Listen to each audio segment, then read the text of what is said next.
स्वराज्याचं धाकलं धनी छत्रपती संभाजीराजे यांच्या जयंती आणि या जयंतीनिमित्त या राजाच्या कार्याचा आपल्याला आढावा घ्यायचा आहे. आणि सगळ्यात महत्त्वाचं म्हणजे छत्रपती असताना सुद्धा, छत्रपती शिवरायांचे पुत्र असताना सुद्धा त्यांच्या वाट्याला अवहेलना का आल्या, त्यांच्या रस्त्यामध्ये आडकाठी का आले, किंवा त्यांच्या जीवनामध्ये किती कठीण प्रसंग आले, ज्या प्रसंगाला त्याने धैर्यानं तोंड दिलं. आणि आताही एवढ्या वर्षानंतरही या राजाला आरोपीच्या कटघऱ्यामध्ये का उभं केलं जातं, या सगळ्या प्रश्नांची उत्तरं आपल्याला या व्हिडिओच्या माध्यमातून मिळणार आहे. व्हिडिओ मात्र शेवटपर्यंत पहा. आपण जर नवीन असाल तर चॅनल सबस्क्राईब करा. तर शिवपुत्र छत्रपती संभाजीराजे यांचं आज जन्मदिन, जयंती. आणि वयाच्या 14व्या वर्षी ज्यांनी बुधभूषण नावाचा ग्रंथ संस्कृतमध्ये लिहून संस्कृत पंडित असणार, ज्या काळात संस्कृत ही ठराविक लोकांची मक्तेदारी मानली जात होती, तर ती मोडीत काढणारे, त्यानंतर नखशिख, सातशतक, नायिकाभैद हे ग्रंथ ब्रज भाषेत लिहिले. हे ग्रंथ ब्रज भाषेत लिहून लेखनाची मक्तेदारी मोडीत काढणारे अगदी गागाभट्ट यासारख्या संस्कृत पंडित सुद्धा छत्रपती संभाजीराजावर खुश झाले आणि त्यांनी एक ग्रंथ लिहिला. त्या समनयन नावाचा ग्रंथ लिहून त्यांनी तो ग्रंथ गागाभट्टांनी संभाजीराजेंना अर्पण केलेला आहे. संभाजीराजाचा उल्लेख ज्याच्या तलवारीच्या पराक्रमाने दिशा उजळून गेल्या असा केला, मराठा साम्राज्याच्या 15 पट सैन्य असणाऱ्या मुघल साम्राज्याशी एक हाती लढणारे, 16 भाषा अवगत असणारे, आयुष्यातील सर्वच्या सर्व युद्ध जिंकणारे अजिंक्य योद्धे संभाजीराजेच. संभाजीराजेंना टक्कर देणारा दुसरा कुणीही तत्कालीन योद्धा हिंदुस्थानात नव्हता. विकृत इतिहासकार, नाटककार, कादंबरीकार आणि चित्रपटवाल्यांनी, पहा शब्द मी पहिल्यांदा विकृत वापरला, हे लक्षात ठेवा.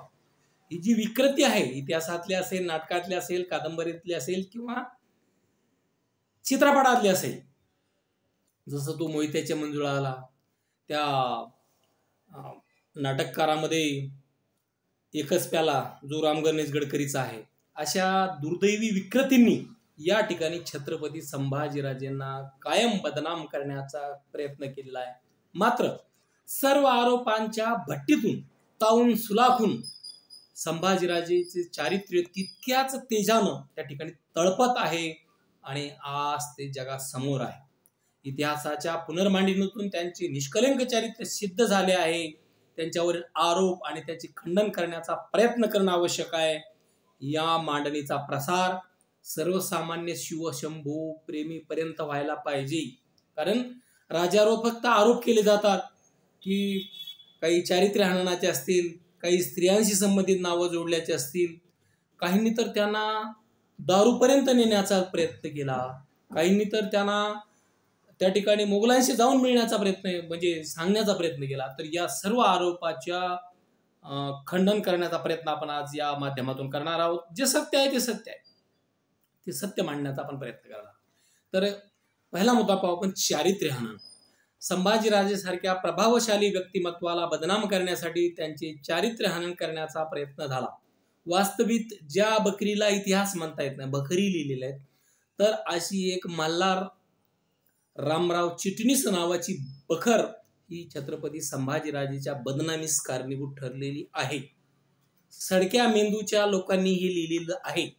आणि संभाजीराजांच्या मृत्यूनंतर एवढ्या वर्षांनी, म्हणजे जवळपास 122 वर्षांनंतर उत्तर पेशवाईच्या काळात ही रचलेली बखर आहे. हा म्हणजे संभाजीराजेच्या मृत्यू झाल्यानंतर जवळपास 122 वर्षानंतर ही बखर लिहिलेली आहे, ज्या बकरीमध्ये संभाजीराजेंना पुरेपूर बदनाम करण्याचा प्रयत्न या नालायकांनी या ठिकाणी केलेला आहे.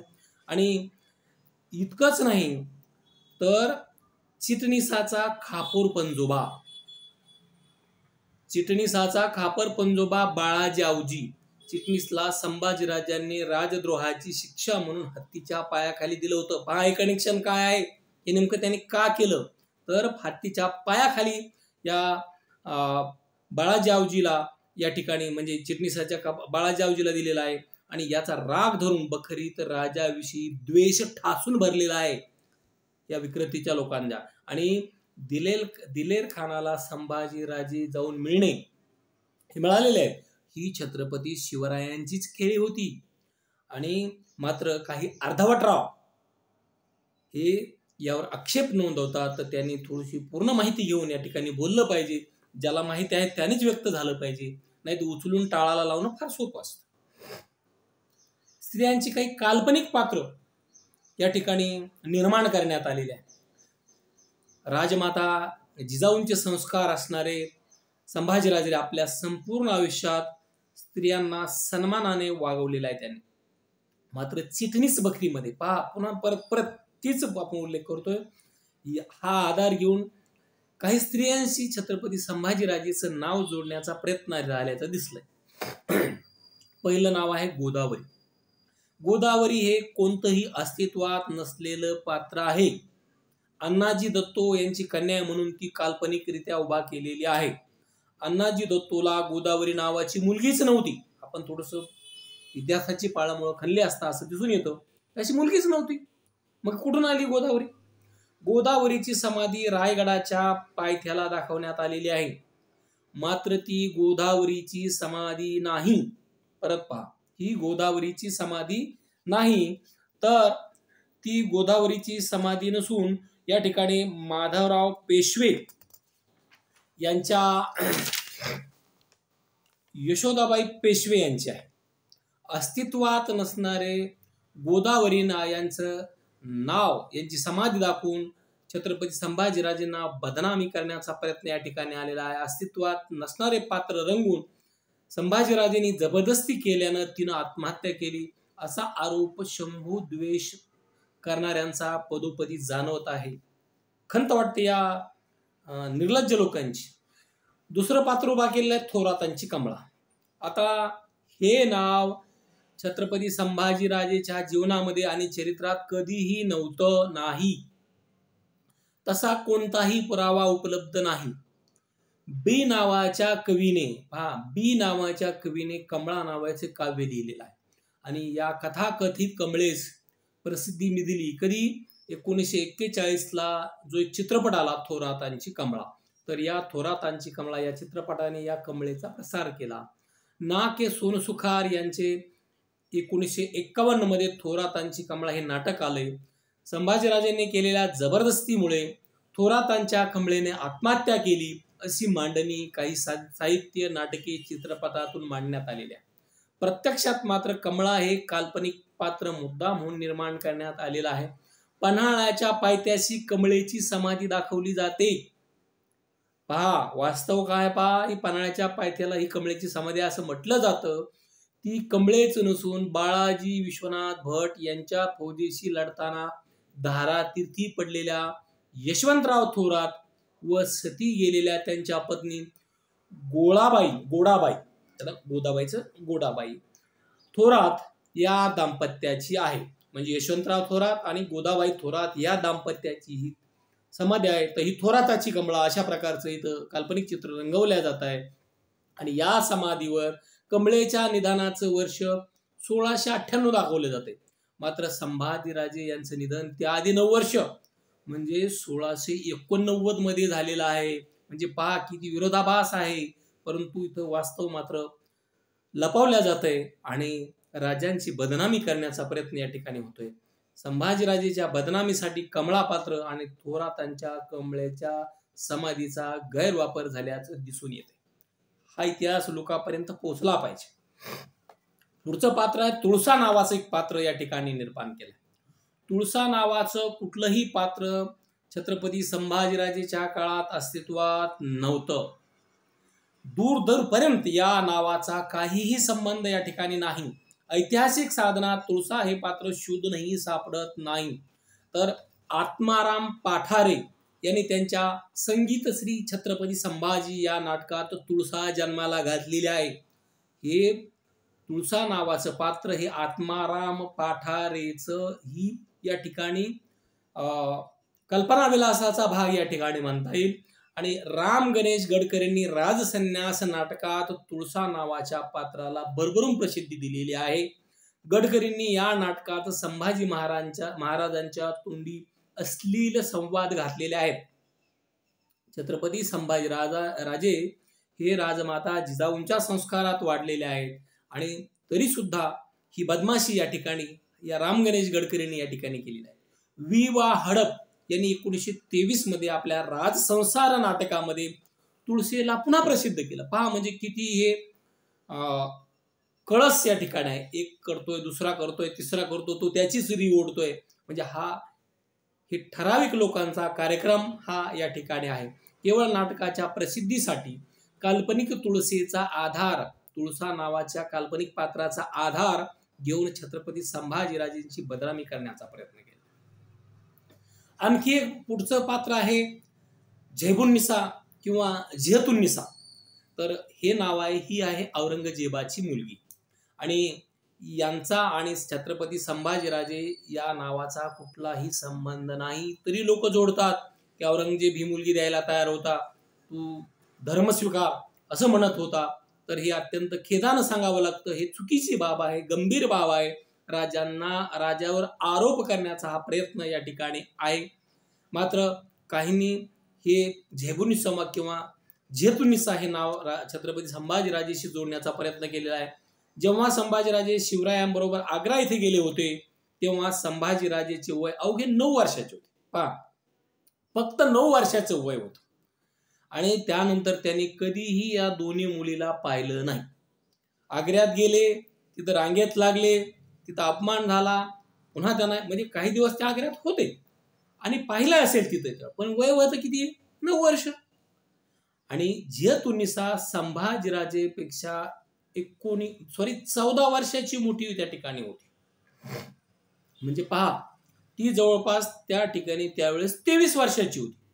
राजाचं वय होतं 9 वर्ष आणि झियतुन्निसा किंवा झैबुन्निसाचं वय होतं 23 वर्ष. मग औरंगजेबाने संभाजीराजांना कैद केले त्यावेळी या नावाचा संदर्भ खोटा इतिहास सांगितला जातो. जिसकी लाठी उसकी वैस, ज्याची लेखणी त्याला ती मांडली, अशा प्रकारचं अत्यंत चुकीचं कृत्य हे त्या काळात झालेलं आहे. संभाजीराजे यांची बदनामी करण्यासाठी चिटणीस बकरीचा आधार घेतलेला आहे. आणि तुम्हाला सांगितलं, ही चिटणीस बकर संभाजीराजाच्या मृत्यूनंतर 122 वर्षांनी लिहिलेला आहे. 122 वर्षानंतर ते लिहिलेलं आहे. त्यामुळं ती धादांत खोटी या ठिकाणी अशा प्रकारचे इतिहासकार सांगतात. छत्रपती संभाजीराजेंना व्यसनी दाखवण्याचं काम सुद्धा या ठिकाणी केलेलं आहे. संभाजीराजांना कोणतंही व्यसन नव्हतं. अतिशय कणखर बाण्याचं हे व्यक्तिमत्व होतं. बाप से बेटा सवाई अशा प्रकारचं हे व्यक्तिमत्व होतं. आणि मात्र काही नाटककार, काही इतिहासकार त्यांना त्या ठिकाणी बदनाम करण्यासाठी अशा प्रकारचं काही नाटकात तर संभाजीराजेची एंट्रीच त्या ठिकाणी ग्लास घेऊन दाखवलेली आहे. काय कल्पना करू शकत नाही. अशा नालायक प्रवृत्तीचा निषेध करावा तेवढा कमीच या ठिकाणी. काफी खान नावाचा अखबारी औरंगजेबाच्या दरबारात होता. काफी खाननं संभाजीराजेचं वर्णन करताना लिहून ठेवलेला. पहा, तो औरंगजेबाचा दरबारी आहे, औरंगजेबाची स्तुती करणारा व्यक्ती आहे. आणि तो काय लिहितोय, तो संभाजी स्वतःच्या बळावर, शौर्याच्या बळावर एवढा बुलंद आणि एवढा बलाढ्य झालाय की कोणी शत्रू त्याच्यावर आक्रमण करायला धजवेनार. म्हणजे घाबरायला लागले शत्रू सुद्धा. जणू संभाजीराजाला आता सत्तेची नशा चढली. पहा, त्याने सत्तेची नशा चढली असा शब्द प्रयोग वापरला, तर इकडं तोच शब्द नशा उचलला आणि संभाजीराजेंना व्यसनी अशा प्रकारचं दाखवण्यात आलेलं आहे. या वाक्याचं भाषांतर जे काफी खाननं लिहिलेले काय की तो संभाजी स्वतःच्या बळावर, शौर्याच्या बळावर एवढा बुलंद आणि बलाढ्य झालाय की कुणी शत्रू त्याच्यावर आक्रमण करायला धजाविणार. जणू संभाजीराजाला आता सत्तेची नशा चढली. याचं भाषांतर इंग्रजीमध्ये करण्यात आलं. भाषांतरकार आहेत ग्रँट डफनं. त्यांनी काय लिहिलंय, intoxicated with the wine off fully and fried असं केलेलं आहे. आणि आपल्याकडं मात्र काय लिहिलंय, तर दारुड्या हा शब्द या ठिकाणी त्यातला घेतलेला आहे. म्हणजे किती गंभीर, किती नालायक, नीच कृती या दुर्दैवी लोकांनी या ठिकाणी केलेली आहे. आणि संभाजीराजांनी पोर्तुगीजांना एक पत्र पाठवलं होतं. गोव्यात पोर्तुगीजांना हरवल्यानंतर केलेल्या तहातील हे पत्र आहे. त्यात 2 पिंप दारू संभाजीराजांना देण्याचा पोर्तुगीजांनी करार केला. 2 पिंप दारू. पिंप म्हणजे ही दारू कशाची आहे? ही दारू तोफ गोळ्याची आहे, रणगाड्याची आहे. ही युद्धामध्ये लढण्याची दारू. या ठिकाणी अशा प्रकारची ही दारू आहे. आणि मात्र इथं मात्र तसं झालेलं नाही. तर दुर्दैवानं ही 2 पिंप दारू ही तोफेची दारू होती. काहींनी त्याचा अन्वयार्थ पिण्यासाठी दारू म्हणून घेतला आणि या अज्ञानामुळं संभाजीराजेंना व्यसनी ठरवण्यात आलं, जे कधीही व्यसनी नव्हते. आणखी एक संभाजीराजेंवर आक्षेप घेतला जातोय, संभाजीराजे आणि सोयराबाई. तर सोयराबाईंना कैकई ठरवण्याची काहींची भूमिका होती. त्यातून सोयराबाई यांनी शिवरायांवर विषप्रयोग केला असा आरोप लावण्यात आलेला आहे. हा राग मनात ठेवून संभाजीराजेंनी सोयराबाई यांना भिंतीत चिरून मारलं असं चिटणीस बखरीमध्ये सांगण्यात आलेलं आहे. वास्तविकता चिटणीस बखर ही जी घटना आहे, ही घटना झाल्यापासून म्हणजे चिटणीस सांगतं ती घटना झाल्यापासून सोयराबाई 1.5 वर्ष जिवंतच नव्हत्या. त्या अगोदरच 1.5 वर्षापूर्वी मृत्यू पावल्या होत्या. ऑगस्ट 1680 मध्ये संभाजीराजे हे सोयराबाई राणीसाहेबाबद्दल लिहितात. काय लिहितात पहा. स्फटिकाप्रमाणे निर्मळ मनाची माता असं गौरवोद्गार छत्रपती संभाजीराजेंनी सोयराबाई बद्दल या ठिकाणी काढलेला आहे. आणि असं असताना देखील हे जे कपोलकल्पित आणि रंगवलेलं असल्याचं यावरून दिसून येत आहे. कारण संभाजीराजे खूप चांगले आणि शुद्ध चारित्र्याचे होते. याचा जबरदस्त पुरावा म्हणजे हंबीरराव मोहिते यांचा वाद. कारण हंबीरराव मोहिते यांची सख्खी बहीण म्हणजे सोयराबाई, आणि हंबीरराव मोहितेंनी सोयराबाईची साथ दिली नाही, तर ती साथ दिली संभाजीराजेची.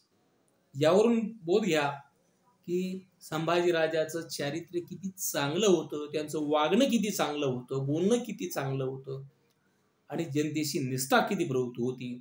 आणि हंबीरराव मोहिते हे सख्या बहिणीची साथ सोडून संभाजीराजेंना साथ देतात. या प्रसंगी संभाजीराजे हंबीररावांना विचारतात, बघा काय मामा तुम्ही असे का वागलात? कारण त्यांनी राजारामाला काही या मंडळींनी दरबारातले जे काही चतुर कावळे होते त्यांनी असं ठरवलं की संभाजीराजे आपल्याला पुरणार नाहीत आणि राजारामांना गादीवर बसवलं पाहिजे. तर या चतुर कावळ्यांचा हा डाव या ठिकाणी लक्षात आला आणि संभाजीराजे त्यांना विचार, मामा तुम्ही असं का वागलात? हंबीररावांना विचारतात. तर ते म्हणतात, आपण मातोश्री सोयराबाई यांचे सख्खे भाऊ असून त्यांच्या पाठीशी न राहता माझ्या पाठीशी कसे राहिला? त्यावेळेस हंबीरराव मोहिते यांनी असं म्हटलेलं आहे, कसेही करून संभाजीराजेस वाचविणे या सोयराबाईच्या निरोपामुळेच मी आपणास वाचू शकलो. म्हणजे पहा, सोयराबाईंनी या ठिकाणी संभाजीराजेकडं मामाला हंबीरराव मामाला पाठवलेलं आहे, काहीही करा आणि त्यांना वाचवा. कारण त्यांना या चतुर कावळ्याचा डाव लक्षात आला होता, हे मारणार संभाजीराजेंना. आणि संभाजीराजेंना 2-3 वेळा विषप्रयोग या ठिकाणी झालेला आहे. संभाजीराजेंनी त्यांच्या चुका 3दा पोटात घातल्या. नंतर या दुष्टांना या ठिकाणी हत्तीच्या पायी देण्याचं काम त्यांनी केलेलं आहे. मात्र हा इतिहास जाणून बुजून वेगळ्या पद्धतीनं वारंवार मांडण्याचा प्रयत्न होताना दिसतोय. आणखी एक संभाजीराजांवर आरोप केला जातोय की ते दिलेर खानाला जाऊन मिळाले. दिलेर खानाला जाऊन मिळणं ही छत्रपती शिवरायांचीच केली होती. दिलेर खानाला खिळवत ठेवण्यासाठी शिवाजी महाराजांनी ही खेळी खेळल्याचं म्हटलं जातं. शिवराय दक्षिण दिग्विजय करत होते, दक्षिणेकडे स्वारे करत होते. त्यावेळेस औरंगजेबाने दिलेर खानाला मराठा साम्राज्य नष्ट करण्यासाठी 15,000ची फौज घेऊन या ठिकाणी चाल करून पाठवलं होतं. शिवराय बाहेर असताना एवढ्या मोठ्या फौजीला तोंड देणं जिकिरीचं काम होतं. त्यात अनेक मावळ्यांचा हकनाक बळी गेला असता. शिवराय आणि संभाजीराजे यांनी ठरवून केलेली ही खेळी संभाजीराजेंनी दिलेर खानाकडे पत्रव्यवहार चालू केला. या पत्रव्यवहारासाठी औरंगजेबाची परवानगी लागे. अनेक वेळा पत्रव्यवहार झाल्याने यात अनेक महिन्यांचा काळ या ठिकाणी निघून गेलेला आहे. दिलेर खान पत्रव्यवहारातच अडकून बसला. यातच शिवरायांची खेळी यशस्वी झाली. या 11 महिन्याच्या कालखंडामध्ये मोगलांनी स्वराज्यावर कुठंही आक्रमण केलं नाही. यासाठी छत्रपती शिवरायांनी केलेली ही प्लॅनिंग होती आणि या प्लॅनिंगनुसार छत्रपती संभाजीराजे वागले. परंतु काही दुर्बुद्धींना, काही अंधभक्तांना किंवा काही अर्धवट रावांना पूर्ण माहिती न घेता फक्त व्हॉट्सअप विद्यापीठाचं ज्ञान उचलून इकडून तिकडं पाठवायचं असं जर करत असतील तर हे अत्यंत गंभीर आहे, हे अत्यंत द्वेषपूर्ण आहे. तर 11 महिन्याचा कालखंड या ठिकाणी काढला आणि या 11 महिन्यात कालखंड होता फक्त एका भोपालगडावर, तोही मराठ्याने अवघ्या 15 दिवसामध्ये रिटर्न घेतला. आणि काहींनी तर जाणीवपूर्वक या ठिकाणी अजाणतेपणे, काहींनी जाणीवपूर्वक संभाजीराजे अन्याय केला, काहींनी अजाणतेपणे आणि काहींनी ठरवून या ठिकाणी संभाजीराजेंवर अन्याय करण्याचं काम या ठिकाणी केलेलं आहे. तर काही त्या सरकारने त्यांचा बदफैली म्हणून रेखाटलेला आहे, तर काहींनी त्यांना धर्मवीर म्हणून धर्माच्या चौकटीत बंदिस्त केलेला आहे. तर म्हणजे त्यांना धर्माचा अभिमान जरूर होता, परंतु त्यांना धर्मवीर अशा प्रकारचं काम म्हणजे त्यांनी तर ते धर्मनिरपेक्ष किंवा स्वराज्य रक्षक अशा प्रकारची बिरुदावली त्यांना शोभून दिसते, परंतु त्यांना एका चौकटीत बंदिस्त करण्याचं काम सुद्धा काहींनी केलेलं आहे. तर काहींनी संभाजीराजे मोगलांना जाऊ मिळाले असा काल्पनिक आणि चुकीचा इतिहास रंगाला पराक्रमी पुरुषाला बदनाम करण्याचे षडयंत्रे जगाच्या इतिहासात नेहमी रचली जातात. मग शंभूराजे तरी त्याला अपवाद कसा ठरणार? समाज जागर यामुळे आज सत्य समोर येत आहे आणि असत्य सूर्यप्रकाश आहे ते स्पष्ट आणि स्वच्छ आहे. हे जे स्पष्ट आहे म्हणजे हे जे सत्य आहे ते सूर्यप्रकाश आहे इतकं स्पष्ट आणि स्वच्छ या ठिकाणी आहे. संभाजीराजेंना 16 भाषा अवगत होत्या. जगाच्या बाजारपेठेत टिकायचं असेल तर बहुभाषिक व्हावे लागेल हे संभाजीराजेंनी त्या काळी अचूक हेरलेलं होतं. आणि हे संभाजीराजेंनी संभाजीराजेकडून आजच्या युवकांनी शिकणं गरजेचं आहे. 9 वर्ष इंग्रज, पोर्तुगीज, सिद्धी, मोगल एक नाही तर तब्बल 12 आघाड्यावर स्वराज्यासाठी दुश्मनांची ससे होलपट करणाऱ्या छत्रपती संभाजीराजांचा इतिहास आम्हाला कोणी सांगितलाच नाही आणि जो काही आणला जातोय तो चुकीच्या पद्धतीनं, म्हणून याची पुनर्मांडणी इतिहासकारांनी केली पाहिजे. परत एकदा या ठिकाणी केलं पाहिजे. तो नागपूरचा एक बिंडोक पत्रकार इंद्रजित सावंतांना फोन करतोय आणि किती घाणेरड्या भाषामध्ये राजमाता जिजाऊ असतील, छत्रपती शिवाजी महाराज असतील आणि छत्रपती संभाजीराजांवर सुद्धा तो आरोप करतोय. कुणाचं पाठबळ आहे, कुणाच्या हिमतीवर हा करतोय, कशी हिंमत होतेच कशी याला? म्हणजे ह्या प्रवृत्ती दिवसेंदिवस बळावत आहेत. तर असा हा निष्कलंक राजा, असा हा चारित्र्यवान राजा या ठिकाणी आरोपीच्या कटघऱ्यामध्ये त्याला उभं करण्याचा प्रयत्न वारंवार झालेला आहे. दुष्काळानं पीडित झालेल्या रयतेला शेतसारा माफ करून सावकारातून पैसे आणि बी बियाणे पुरवून शेतीला आणि शेतकऱ्याला आधार देणारा राजा कधी सांगितलाच नाही. म्हणजे जे सांगितलं जातंय सगळं सोयीचं सांगितलं जातंय. एक चांगल्या गोष्टी इथं सांगण्याचा प्रयत्न का होत नाही किंवा का असं हे जाणून बुजून का होतंय? तर हे स्वतःच्या पत्नीला स्त्री सखी राज्ञी जयती असा किताब देऊन तत्कालीन पुरुष प्रधान संस्कृतीला आव्हान देत स्त्री पुरुष समानतेचा मूळ धरून मुलकी कारभार सोपवणारा द्रष्टा सुधारक कधी समोर आणलाच नाही. भक्ती आणि शक्तीचा सुंदर मिराप ठरलेली पंढरपूरची वारी व संत तुकाराम, संत ज्ञानेश्वर आदी विभूतींच्या पालखी सुरू करून त्यांना सरकारातून खर्च आणि संरक्षण देणारा संस्कृती पुरस्कारता लोकांसमोर दिसलाच नाही. आज ज्या आपण अशिलेल्या वाऱ्या पाहतोच, पंढरपूरला जाणाऱ्या संत तुकारामांची, ज्ञानेश्वरांची वेगवेगळ्या पालख्या जातात, तर याची सुरुवात छत्रपती संभाजीराजांनी केली. शासकीय तिजोरीतून पैसा दिलेला आहे आणि या दिंडीला संरक्षण सुद्धा सैनिकाचं त्यांनी पुरवलेलं आहे. हा राजा लोकांसमोर आणलेलाच नाही हो. रामसेस सारख्या कमी उंचीच्या पठारी किल्ल्याला 600 मावळ्याच्या जोरावर फक्त मोजून 600 मावळ्याच्या जोरावर हजारो गनिमांना 6 वर्ष 600 लोकांच्या बळावर 6 वर्ष तात्कळ ठेवणारं रूप फार कमी वेळा लोकांसमोर आलेलं आहे. हे आलं पाहिजे कुठंतरी, हे राजाचं रूप दिसलं पाहिजे. समुद्रात 800 मीटर लांबीचा भराव टाकून पूल बांधणारे इंजिनियरचं रूप हे लोकांना का गावलं नाही? हा पराक्रम, भीम पराक्रम हा छत्रपती संभाजीराजेचा आहे. 800 मीटर लांबीचा भराव हा समुद्रात टाकणारं हे अभियांत्रिकी रूप हे छत्रपती संभाजीराजांचं आहे. ही दूरदृष्टी, ही प्लॅनिंग संभाजीराजेची आहे. परंतु दुर्दैवानं ती बाजू लपवल्या जाते. राजद्रोहासारखे गंभीर गुन्हे माफ करून वडीलधाऱ्यांचा मान आणि इज्जत अबाधित ठेवणारा माणी संस्कारी राजा इथं सुप्त, गुप्त ठेवला गेला. छत्रपती संभाजीराजांवर विषप्रयोग झाला. एकदा नाही, तीनदा विषप्रयोग झाला. एकदा झाला तरी त्यांनी सोडून दिलं, दुसऱ्यांदा झाला तरी सोडून दिलं, तिसऱ्यांदा झाला तरी सोडून दिलं. वडीलधाऱ्याचा मान सन्मान ठेवला. परंतु अति होतंय म्हणून त्यांनी माती केली. मात्र अशा संस्कारी राजाला या ठिकाणी जे मान इज्जत बाळगतात, तर हे का गोपनीय राहिलेलं आहे? बाणांचा वर्षावात मनुष्यहानी होऊ नये म्हणून जनावरांच्या कातडीची जाकीट तयार करून काळजी घेणारा राजा फार कमी इतिहासकारांना दिसतो. म्हणजे लोकांना चिलखत, सैनिकांना चिलखत बनवण्याची संकल्पना ही छत्रपती संभाजीराजेंनीच राबवली आहे. पुढे काय म्हणताय? ब्राह्मण म्हणून कोण मुलाईचा ठेवतो? ब्राह्मण आहे म्हणून कोणाला पाठीशी घालणार नाहीत, आणि मराठा म्हणून कोणाला पाठीशी घालतो. ब्राह्मण म्हणून कोण मुलाईजा ठेवतो आणि मराठा म्हणून कोण पाठीशी घालतो? म्हणून ब्राह्मण आहे म्हणून त्याला काही वेगळं आहे आणि मराठा म्हणून त्याला काही वेगळं आहे अशी बात नाही. सगळ्याला समान वागणूक देणारा, अशी कणखर भूमिका ठेवणारा द्रष्टा आणि बहुजनवादी राजा म्हणजे स्वराज्याचे दुसरे छत्रपती संभाजीराजे होत.